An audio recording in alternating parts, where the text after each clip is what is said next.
Em ano de vestibular, geralmente eu sempre vejo a galera compartilhando um memezinho que fala assim: cadê meus dias de glória? Já tô cansado de viver somente os dias de luta. Fala galera, tranquilo? Espero que vocês estejam bem, espero que esteja tudo em paz aí. Para quem não me conhece, meu nome é Felipe Cox, eu sou professor de História. Nesses últimos tempos que a gente tem vivido aí, difíceis tempos, eu comecei a gravar uma série de vídeos para disponibilizar aqui para tentar ajudar um pouquinho a galera que vai fazer o próximo vestibular. E hoje eu queria falar com vocês sobre um assunto que ganhou o noticiário esportivo nas últimas semanas aí, o boicote feito por um time da NBA a uma rodada dos playoffs. O Milwaukee Bucks, que jogaria contra o Orlando Magic, decidiu que não ia entrar em quadra, fazendo assim uma manifestação contra a atuação policial dentro dos Estados Unidos. Esse ano, como vocês devem estar acompanhando por aí, tem sido um dos anos mais marcantes na história dos Estados Unidos por conta das diversas manifestações relacionadas à questão racial por lá. Na verdade, desde a década de 60, esse ano tem sido o ano mais volumoso nessas manifestações nos Estados Unidos, que mais tem movimentado os Estados Unidos. E por isso, esse é um assunto, com certeza, muito interessante para o vestibular. Afinal de contas, a história das manifestações relacionadas à questão racial nos Estados Unidos, a história principalmente do movimento dos direitos civis na década de 60 nos Estados Unidos, é um dos assuntos preferidos das provas de vestibular pelo Brasil, um dos assuntos que elas mais gostam de cobrar. E com isso tudo que eles estão passando lá, esse é um prato cheio quando as provas chegarem. Então no vídeo de hoje eu quero pensar com vocês o seguinte: como esse boicote na NBA, que acabou se tornando um boicote da rodada inteira, né? Começou com os jogadores do Milwaukee Bucks, mas a rodada inteira foi suspensa. Como esse boicote na NBA pode aparecer no vestibular? Cara, esse boicote iniciado na NBA, ele acabou se tornando algo muito maior dentro do esporte americano. A NBA parou, a WNBA parou, a Liga de Beisebol parou e a Liga de Futebol nos Estados Unidos também parou. Ou seja, o esporte americano, de forma geral, acabou se colocando dentro de uma manifestação em todo esse contexto que está sendo vivido nos Estados Unidos esse ano. Então eu vou pensar com vocês no seguinte: como isso tudo pode aparecer no vestibular? Eu costumo dizer que as atualidades, elas acabam influenciando no vestibular de algumas maneiras. Por exemplo, o que está acontecendo atualmente pode simplesmente influenciar as bancas a escolherem determinados assuntos que se conectem com isso, mesmo sem falar sobre a atualidade. Eu vou lá e escolho um assunto que acaba tendo a ver com essa parada que está acontecendo. Uma outra forma que vira e mexe as atualidades influenciam nas cobranças é fazendo da utilização dessa atualidade para contextualizar algum assunto histórico, e também podem existir comparativos, né, sobre algum evento histórico e aquilo que a gente vive atualmente. E aí a minha ideia é levantar com vocês aqui 3 hipóteses de cobrança sobre 3 eventos históricos nos Estados Unidos relacionados ao esporte que poderiam ser associados, poderiam ser comparados a isso que a gente está vivendo hoje em dia no esporte americano. Bom, a primeira história é a história de um cara chamado Jesse Owens, um velocista americano que tem uma história ímpar, que se destaca muito dentro de um período tradicionalmente adorado pelas provas, o tal do período entre guerras. Período entre guerras, para quem não lembra, é aquele períodozinho onde a gente tem a crise de 29, onde a gente tem o surgimento do nazifascismo, onde a gente tem o New Deal nos Estados Unidos, um período sempre muito adorado pelas provas por aí. E dentro desse período, o Jesse Owens, ele se tornou um cara de uma história ímpar. Em 1931, numa Alemanha que ainda não contava com o regime nazista, o Comitê Olímpico escolheu a Alemanha para sediar as Olimpíadas de 1936. Nesse meio de campo, Hitler chega ao poder na Alemanha e as Olimpíadas de 1936 acabariam entrando para a história. Por quê? Porque elas acabaram se tornando uma grande oportunidade de divulgar internacionalmente aquele governo nazista, passando uma imagem de uma Alemanha poderosa. Então, naquele contexto, o esporte seria utilizado com fins políticos, mostrando uma imagem de uma Alemanha forte, de uma Alemanha grandiosa. E, especialmente nas provas atléticas, os Jogos Olímpicos de 1936 seriam uma boa oportunidade para demonstrar para o mundo essa superioridade da raça ariana. E é aqui que entra o tal do Jesse Owens. Jesse Owens, um atleta norte-americano que naquelas Olimpíadas ganhou 4 medalhas de ouro. Em pleno Estádio Olímpico de Berlim, um atleta americano leva 4 medalhas de ouro e não era qualquer atleta americano. Jesse Owens era um atleta americano negro. E um negro ganharia, em pleno Estádio Olímpico de Berlim, na Alemanha nazista, 4 medalhas de ouro contra a ideia de superioridade da raça ariana. Então, debaixo daquele olhar do Adolf Hitler, debaixo daquele olhar do regime nazista que pregava a superioridade da raça ariana, um negro americano vai lá e ganha 4 medalhas de ouro. 100 metros rasos, 200 metros rasos, revezamento 4 por 100 e a principal de todas, o salto em distância, onde o Jesse Owens ganhou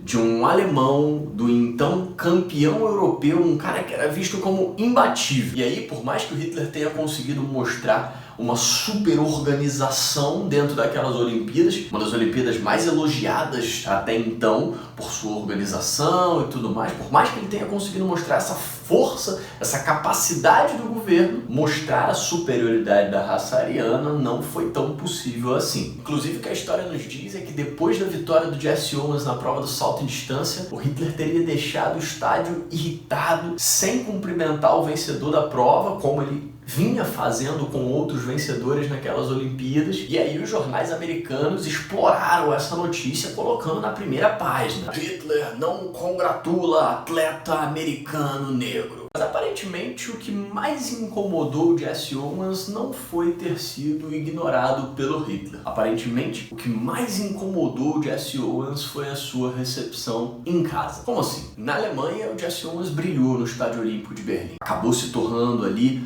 um símbolo de luta contra a intolerância, um símbolo de luta contra o racismo, um símbolo que mostrava que essa ideia de superioridade da raça ariana era uma ideia meio furada. Mas de volta nos Estados Unidos, o Jesse Owens não teve a mesma recepção que outros atletas americanos tiveram. Outros atletas, por exemplo, foram recebidos pelo presidente na Casa Branca. Jesse Owens, anos depois, daria uma entrevista falando: eu não só não fui recebido na Casa Branca, mas nem um telegrama do presidente eu recebi. Ao retornar para os Estados Unidos, ele fez um desfile em Nova York, uma galera saudando a chegada dele, uma festa preparada em sua homenagem em um hotel, e chegando a esse hotel, para chegar até a festa que era para ele, ele teve que subir pelo elevador de serviço, porque naquela época o elevador social nos Estados Unidos, o elevador social daquele hotel em Nova York, era somente para brancos. Então ele, dono de 4 medalhas de ouro na mesma Olimpíada,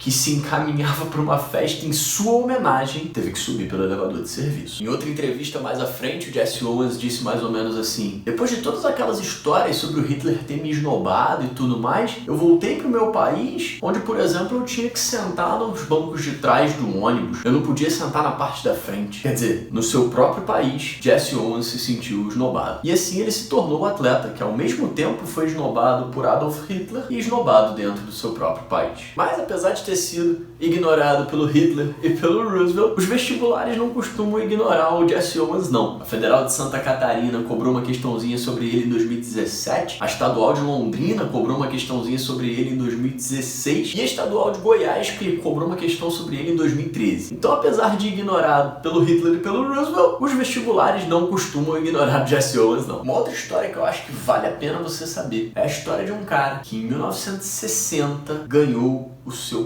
primeiro ouro olímpico com apenas 18 anos de idade. Em 1964, esse cara receberia o seu primeiro título mundial de boxe. Esse cara se chamava Cassius Clay. Eu não sei se você já ouviu falar nele. Se você não ouviu falar, provavelmente é por causa do nome. Afinal de contas, Cassius Clay talvez seja um nome que você não conheça. Mas se eu chamar esse cara do jeito que ele pediu para ser chamado a partir de 1964, provavelmente você você já vai ter ouvido falar nele. Em 1964, esse cara anunciou que estava convertido ao islamismo, disse que Clay era um nome dado a escravos e que a partir de então ele queria ser chamado Muhammad Ali. Naquele contexto da década de 60 nos Estados Unidos, ele, Muhammad Ali, tinha se aproximado de um grupo chamado de Nação do Islã. Grupo, inclusive, que fez parte durante um tempo, o famoso Malcolm X, um dos outros nomes famosos dessa luta pelos direitos civis nos Estados Unidos da década de 60. Aliás, os dois mudaram de nome na história, né? Cassius Clay virou Muhammad Ali, Malcolm X anteriormente era Malcolm Little. Little, pequeno, nome que vinha de uma herança escravocrata, sobrenome dado a escravos nos Estados Unidos lá atrás. Ele, em vez de Malcolm Little, passou a ser chamado Malcolm X, simbolizando assim uma identidade desconhecida. E é muito interessante como o esporte nos permite conhecer mais sobre determinados eventos históricos. Por exemplo, como é que a história de um boxeador te ajuda a saber mais sobre a Guerra do Vietnã? Como é que a história de Muhammad Ali te ajuda a entender um pouquinho mais sobre o contexto da Guerra do Vietnã nos Estados Unidos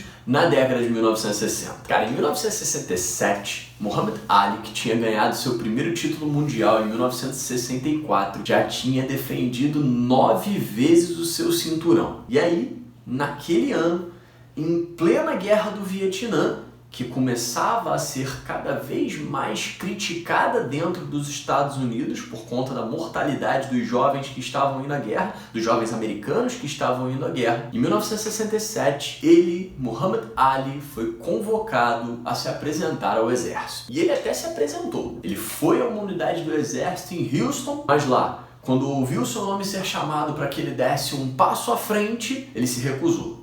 3 vezes ele ouviu seu nome, 3 vezes ele se recusou. Ali, Muhammad Ali se recusava a ir para a Guerra do Vietnã, lutar pelo seu país.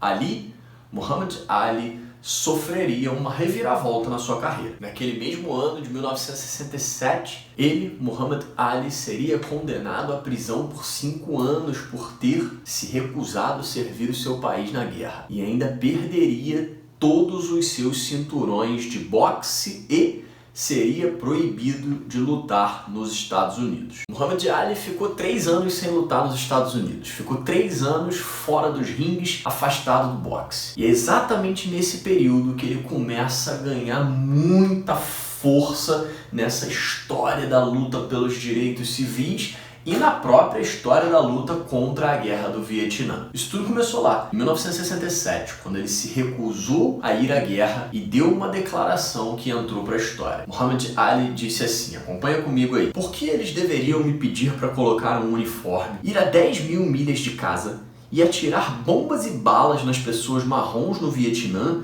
enquanto as pessoas chamadas de nigger em Louisville são tratadas como cachorros e negadas de direitos humanos básicos?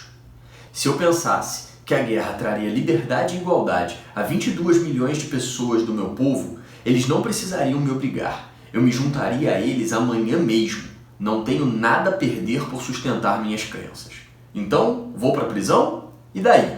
Nós estivemos na prisão por 400 anos. Com essa declaração, com essa recusa para ir à guerra, o mito do Muhammad Ali começava a crescer ainda mais nos Estados Unidos. Ele se tornaria não só uma voz de oposição à luta dos Estados Unidos no Vietnã, mas se tornaria também uma voz do movimento dos direitos civis que naquela década de 60 se espalhava por todo o país. Nesses 3 anos que ele ficou afastado do ringue, Muhammad Ali deu várias palestras em universidades, fez vários discursos, sempre falando em prol dos direitos civis. E assim, a história do Muhammad Ali é mais uma história onde o esporte esteve conectado com esses momentos cruciais da história dos Estados Unidos. E um outro momento que pode se conectar com esse atual boicote da NBA que a gente viu algumas semanas atrás foi o gesto de 2 atletas norte-americanos nas Olimpíadas da Cidade do México em 1968. 1968 que é um ano sempre muito simbólico, né? Um ano sempre muito falado por conta de vários eventos importantes que aconteceram na história. Um dos eventos simbólicos que acontece em 1968 é exatamente o evento protagonizado por esses 2 atletas em outubro no México. Mas antes, naquele mesmo ano, em abril, Martin Luther King, um dos principais nomes da luta pelos direitos civis nos Estados Unidos, tinha sido assassinado. E nesse contexto tão tenso dentro dos Estados Unidos, nas Olimpíadas, dois atletas, o Tom Smith e o John Carlos, fizeram um gesto que ficaria eternizado na história e vira e mexe, aparece dentro de questão de vestibular. Caiu na Federal de Santa Catarina no último vestibular, caiu na Unicamp em 2018, caiu na Federal de Juiz de Fora em 2017, caiu na Unesp em 2016. O gesto desses caras de fato ficou para a história e serve muitas vezes de base para algumas questões. E que gesto foi esse? Bom, de novo no atletismo, na prova dos 200 metros, o Tom Smith sairia como medalhista de ouro e o John Carlos como medalhista de bronze. E aí na hora do pódio, na hora do hino nacional, esses caras subiram,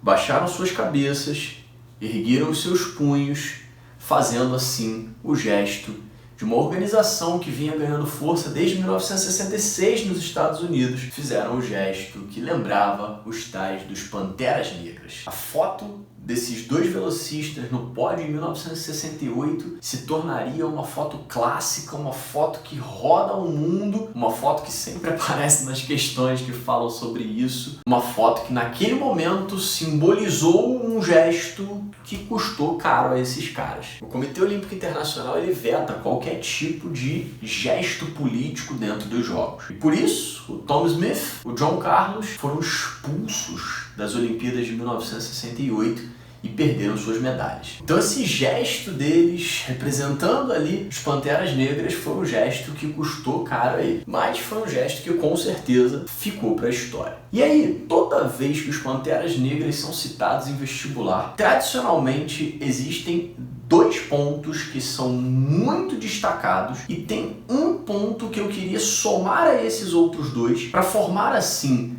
3 pontos que você tem que saber sobre os Panteras Negras para responder a questões sobre isso em vestibular. Quais são esses 3 pontos? Bom, o primeiro ponto que é sempre cobrado sobre os Panteras Negras é a ideia de que eles defendiam uma autodefesa armada. Então os Panteras Negras eles tinham um determinado tipo de ação, pregavam um determinado tipo de ação dentro daquele contexto de luta pelos direitos civis que vira e mexe é citado como um estilo de ação mais radical, já que eles defendiam essa autodefesa da população negra de maneira armada se fosse necessário. E aí a gente chega no segundo ponto que vira e mexe sempre é citado nas questões que envolvem os Panteras Negras. A diferença do estilo de atuação defendida por eles, quando comparado com o estilo de atuação de um dos outros principais líderes desse movimento, o tal do Martin Luther King, assassinado em 1968. Martin Luther King, um pastor de igreja batista nos Estados Unidos, o cara do discurso do I Have a Dream, foi um cara que ficou historicamente conhecido pela sua ação bastante pacifista, pela sua crença numa luta mais pacífica. Então um outro aspecto que vira e mexe aparece quando os Panteras Negras são cobrados em vestibular é essa comparação entre o estilo de ação deles e o estilo de ação do Luther King, já que Panteras Negras, Martin Luther King, foram dois, né? O Panteras Negras um partido, o Luther King um cara, né? Mas são dois dos elementos mais destacados aí dessa luta pelos direitos civis na década de 60 nos Estados Unidos. Mas um terceiro ponto que eu queria que você ficasse de olho esse ano é um ponto que tem a ver com o programa dos Panteras Negras. Os Panteras Negras tinham um programa de 10 pontos e o 7º ponto do programa dos Panteras Negras defendia o fim da brutalidade policial. Eu não sei se você está percebendo, mas o atual boicote na NBA, muito do que está relacionado a todas essas manifestações que a gente está vendo nos Estados Unidos hoje em dia, são falando exatamente sobre isso. O que os jogadores do Milwaukee Bucks estavam falando quando eles resolveram boicotar um jogo dos playoffs? A crítica que eles faziam era a isso que nos Estados Unidos hoje em dia se chama de uma brutalidade policial. Quando aconteceu, alguns meses atrás, o caso de George Floyd, do que se falou muito nos Estados Unidos sobre essa eventual brutalidade policial. Então, quando a gente olha para o 7º ponto do Programa dos Panteras Negras, lá em 1966, ele falava sobre um tópico que hoje em dia é um tópico que é muito falado dentro dos Estados Unidos. Então, pensando especialmente no próximo vestibular, com tudo que a gente está vivenciando esse ponto, assim a gente completaria um terceiro tópico fundamental para você ter na tua mente quando você pensar em como esses panteras negras podem ser abordados no vestibular. Então, o primeiro tópico, aquela ideia de uma autodefesa armada, que diferenciava eles do Martin Luther King, que pensava numa ação sempre mais pacifista. Segundo tópico. E o terceiro tópico, esse item que estava presente dentro do Programa dos Panteras Negras, que se conecta muito com o atual debate que está se vendo nos Estados Unidos da América. Então, esses 3 pontos que eu conversei com vocês, esses 3 momentos, da história de esportistas nos Estados Unidos, o caso Jesse Owens, o caso Tom Smith e John Carlos e o caso do Muhammad Ali, são 3 casos que mostram que lá atrás a visão que se teve sobre esses caras foi uma visão diferente daquela que você ouve falar deles hoje em dia. Em ano de vestibular, geralmente eu sempre vejo a galera compartilhando um memezinho que fala assim: cadê meus dias de glória? Já tô cansado de viver somente os dias de luta. Se você hoje tá aí esperando os teus dias de glória, esses caras também esperaram. O Jesse Owens, o Tom Smith, o John Carlos, o Muhammad Ali, eles também, de certa forma, tiveram que esperar pelos seus dias de glória na história. O Jesse Owens, lá atrás, ele não foi chamado à Casa Branca quando ele voltou medalhista de ouro olímpico em 4 provas diferentes. O Jesse Owens teve que subir por um elevador de serviço em um hotel em Nova York para uma festa que era em homenagem a ele, ao resultado dele nas Olimpíadas. Hoje em dia, o Jesse Owens tem uma rua em frente ao Estádio Olímpico de Berlim, que homenageia ele e leva o nome dele. E em 1976, ele recebeu a Medalha Presidencial da Liberdade, que é a maior honraria que um civil pode receber nos Estados Unidos. Então lá atrás ele não foi nem mesmo chamado na Casa Branca. Em 1976, ele recebeu a maior honraria que um civil pode receber, dada diretamente pelo então presidente dos Estados Unidos. O Muhammad Ali foi condenado à prisão, acabou não sendo preso, pagou fiança, mas foi condenado à prisão, perdeu os seus títulos, ficou impedido de lutar por 3 anos, mas em 1971 a Corte Suprema dos Estados Unidos retirou a pena dele por 8-0. E não ficou só aí não. Em 2001, ele recebeu a Medalha de Cidadão Presidencial, que é a 2ª maior honraria que pode ser dada a um civil aos Estados Unidos. Então, Jesse Owens recebeu a maior honraria que pode ser dada a um civil, o Muhammad Ali recebeu a 2ª maior honraria que pode ser dada a um civil nos Estados Unidos, também pelo presidente. E o Tom Smith e o John Carlos, na época expulsos das Olimpíadas de 1968, com suas medalhas retiradas, hoje em dia tem uma estátua do seu gesto. Na Universidade de San Jose State, nos Estados Unidos,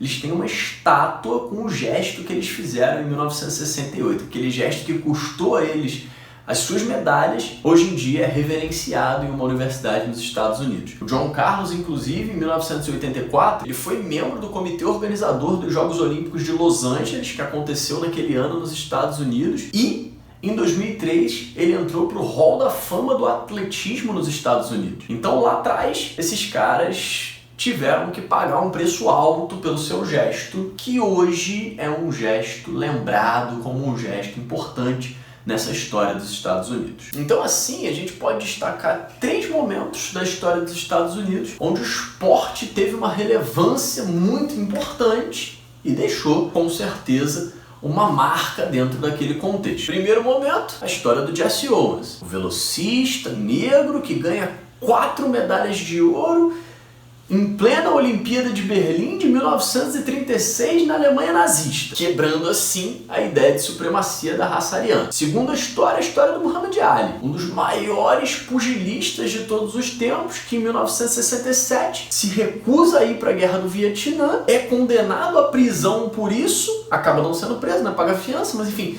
é condenado à prisão, fica 3 anos sem lutar boxe dentro dos Estados Unidos. Nesses 3 anos se torna um dos maiores ícones na defesa dos direitos civis, que naquele finalzinho da década de 60 era um assunto que estava na cena do dia nos Estados Unidos. E o terceiro caso, o caso das Olimpíadas de 68, do Smith e do Carlos, quando eles fazem um gesto que, na época, gera a expulsão deles das Olimpíadas, perdendo suas medalhas, mas que entra para a história como um gesto muito marcante dentro daquele cenário todo de 1968, onde o Martin Luther King estava sendo assassinado e eles, nas Olimpíadas, faziam o gesto dos Panteras Negras, representando muito daquela luta pelos direitos civis dentro dos Estados Unidos. Então são aí 3 momentos históricos que o esporte aparece com muita força e que já foram cobrados, e dentro desse contexto atual que nós estamos vivendo, com os boicotes da NBA, da WNBA, da Major League Baseball, da MLS, dentro desse cenário todo que a gente está vendo hoje em dia, por que não podem ser momentos mais uma vez lembrados no vestibular que vem pela frente. E aí, para ficar mais fácil de você lembrar de todas essas conexões que a gente fez hoje entre o nosso momento atual e outros momentos históricos importantes do esporte, eu vou disponibilizar no meu Instagram um mapa mental com toda essa conversa que a gente fez hoje, com todos os tópicos que a gente conversou hoje, e assim eu acho que fica muito mais fácil de você relembrar isso tudo